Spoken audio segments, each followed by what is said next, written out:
Hula here. Hope you guys are having a great Saturday. I am coming to you sans anything at all on my face today besides like skincare. I wanted to do a review and demo of my Kat Von D Lock-It Tattoo Foundation because I think this stuff is super cool. And I kind of just had to work up the courage to actually put my naked face on the internet.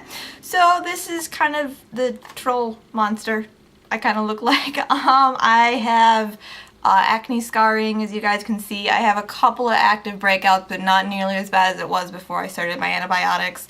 And I have deep set to just dark, like terrible under circly panda eyes. I'm basically like an acneated panda. So yeah, so today like I said, I'm going to demo my new Lock-It Tattoo Foundation for you guys. I have the color Light 48. This comes in a couple of different colors. Light 48 is the medium complexion with beige undertones. I color matched myself in the store, which was kind of scary because it's kind of like not something I'm comfortable doing just because I get paranoid I picked the wrong color. But from the comparisons, this seemed to be the best color in like tone and like darkness, I guess. It wasn't too light. Like the one that was a little bit lighter was too light, too yellow, and then the other one that was a little bit darker was too dark, and I think it was like too pink. So got Light 48. It does come in a super duper like white as a ghost color, which unfortunately is out of stock. Light 42, and it's out of stock until fall, but that's something to think about.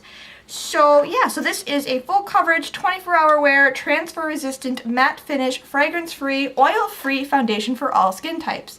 I wouldn't say it's for all skin types. I'd say it's more for combination to oily skin, normal skin. If you have dry skin, this is definitely, I'm going to stop showing you the box and show you the actual container. It's not for dry skin. If you have dry skin, I feel like it's emphasize it, especially if you had like patches on your face. I do feel it like drying and tightening on my face. It really is mattifying, which is great if you have like oily skin and stuff. It is formulated to work, I have little notes, formulated to work as a complete system with the Lock-It concealer and the primer. And it has 21% pigment, which is apparently a lot, I guess. I don't know how much pigment is in other foundations because they don't tout that as a benefit.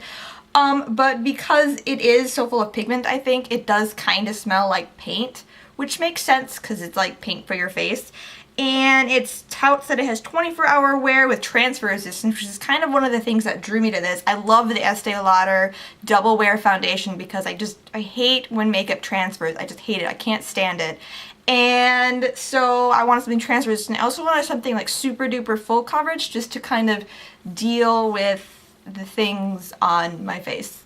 And it is formulated kind of to cover tattoos, which is why it's called the Lock-It Tattoo Concealer. I haven't tried it on tattoos. The only tattoo I have is the one behind my ear, and that might not work too well for me to test that out. And like I said, this is a full coverage, which is something I was looking for on the back here. It also says the full coverage, 24-hour wear, things like that. So I'm just going to kind of demo this for you guys. One thing I really like about this foundation is the pump on the top. And what's great, it's pressure sensitive, so you can do like one full pump, or you can do like a half pump, which is great for not wasting product. I really appreciate that. A lot of times with some cheaper pumps, there's only like one pump you can do, and it's one whole pump, and you don't really need one whole pump. So this is about a pump and a half. I start with this. Sometimes I need more, sometimes I need less. It really depends.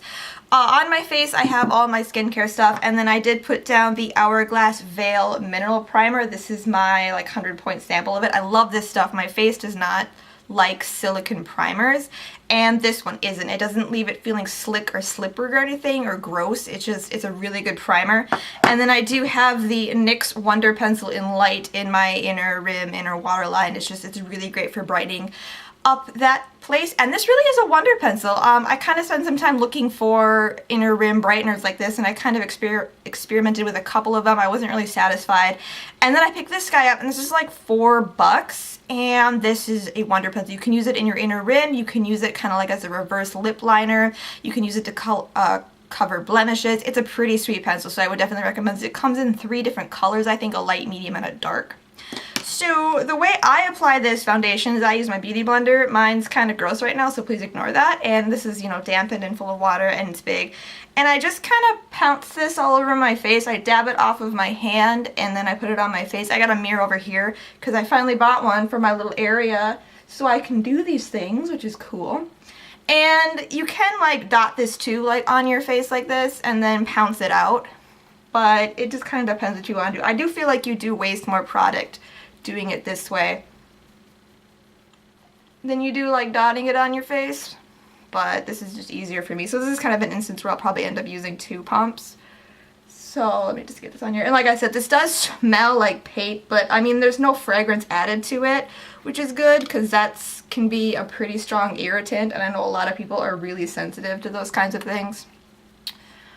So let's see. And I don't necessarily like to put it in my eye area too much just because this is more drying, and I already do have dry under eyes and I have some fine lines, so I feel like it emphasizes them. So I'm going to do like 1 more half pump here, so we'll do 2 full pumps, so just a little bit more in my hand there. But I mean, as you can see, like this stuff goes on really great, and I like too that it is full coverage.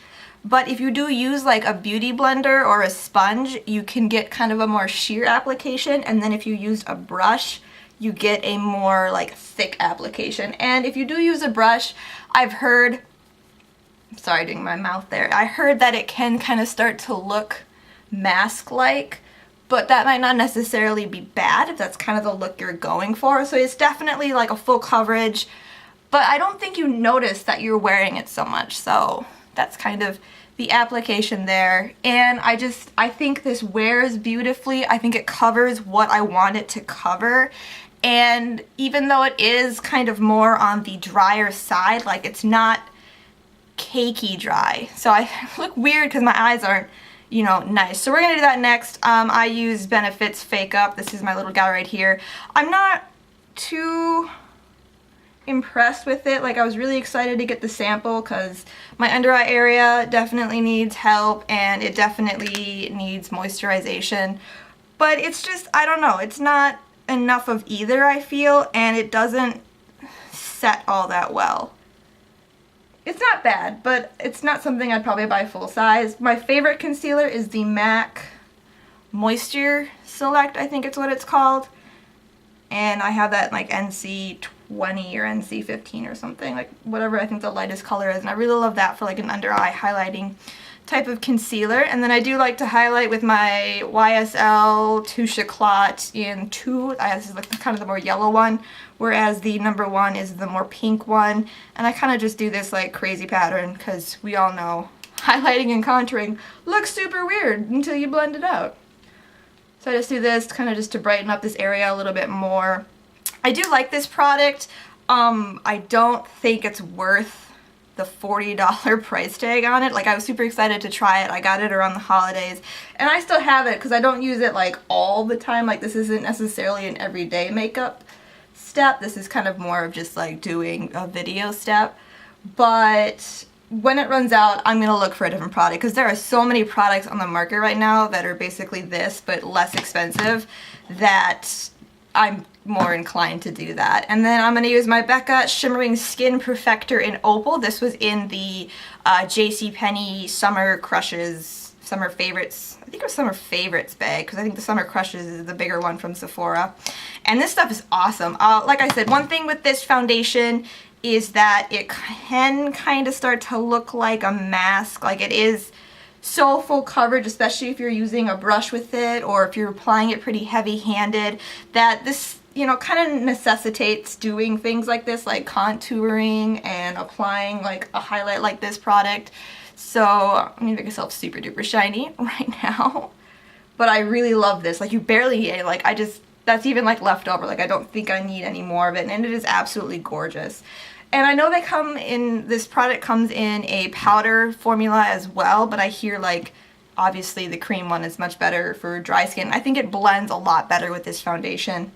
And then I'm going to use my MAC Painterly Paint Pot to kind of get rid of the discoloration and the redness in my eyes. This is a really great primer. This is kind of the reason why I don't ever use eye primers. Like I get them all the time. Like I have like 8,000 Urban Decay samples and Shadow Insurance from Too Faced and Lorac, and I just don't need them because I like my MAC Painterly paint pot. It is really nice. Although I will use like my NYX pencil and milk and stuff for like a colored base, or I'll use like one of the color tattoos if I wanted a color base. But I think I always just use the Painterly one just to get rid of that redness and discoloration, and that immediately just looks so much nicer. And then finally, I don't think you really need to set this foundation with a powder. It is matte. It does dry, and I feel like if you set it with a powder, you're gonna get too much like cakiness, too much matteness to it, unless like you're super duper oily. So I would say just do it in like your T-zone or wherever like you get super oily. But I'm actually gonna use my Hourglass thing that is so shiny in Diffused Light, this color right here, just to kind of add a little bit of glow and matteness and kind of go over my super shimmery Becca shimmer powder, just because that was a little cray cray shimmer.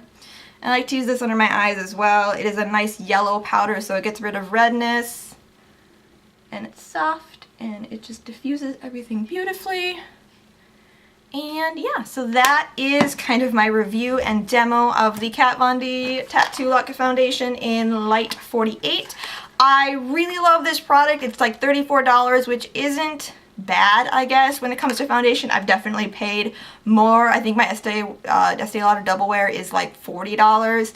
So $34 is not a bad price for a really good foundation. I was really surprised at how much I like this. Like I said, Kat Von D is not a brand I had explored before, just because it is a celebrity based, and it's like kind of like just a Sephora in-house brand, because Sephora does make Kat Von D's products.